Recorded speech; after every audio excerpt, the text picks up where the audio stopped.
Hey friends, happy Thursday morning. It is going to be a beautiful, beautiful day. Just wanted to share something that was on my heart this morning, something that I hope not only blesses you, but I hope it inspires you to ask the question, what is Jesus worth to me? Now, what I mean by that, in my Bible study, I was in Matthew 26, carrying on the plot to betray Jesus.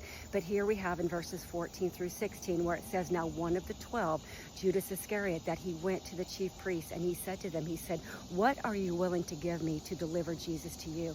And it says that they counted out 30 pieces of silver to Judas, and from that time on, Judas looked for opportunities to betray the Son of Man. Now this is just, there's so much to this. It's absolutely heartbreaking. But at the very beginning, it says one of the 12. Judas had walked with Jesus. Judas had talked with Jesus. He was the treasurer. He was trusted with the money. And on that note, he knew how to handle the money, apparently, because he was the one trusted. And yet he didn't even negotiate. He went to them and he said, what are you willing to give me to deliver Jesus to you?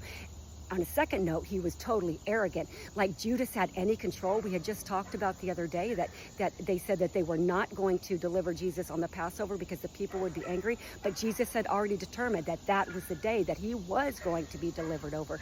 And Job 42:2 tells us that no purpose of the Lord's can be thwarted. So not only was Judas greedy, Judas was very, very arrogant, but those two tend to go together.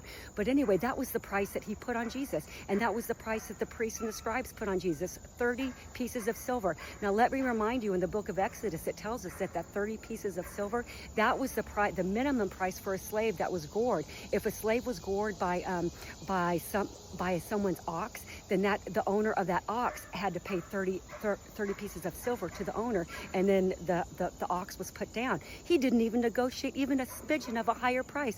That was how worthless Jesus was to him, and yet he had walked with Jesus.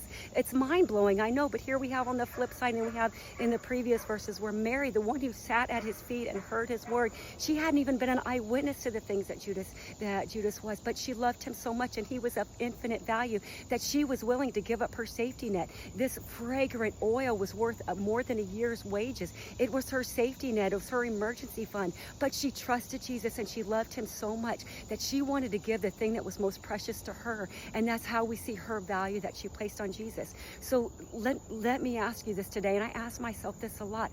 What is my value? What is the value that I place on Jesus? If he is who I say that he is, and I'm a true follower, am I giving up my life as a living, breathing sacrifice to him? Am I offering everything that I have in service to him? That's the way to do it, because he says, if you want to follow me, you must take up your cross. There is no other way. We are either all in or we are all out. So guys, I really, really hope that blesses you, and I hope it inspires you to follow Jesus with everything. It's going to be a great day.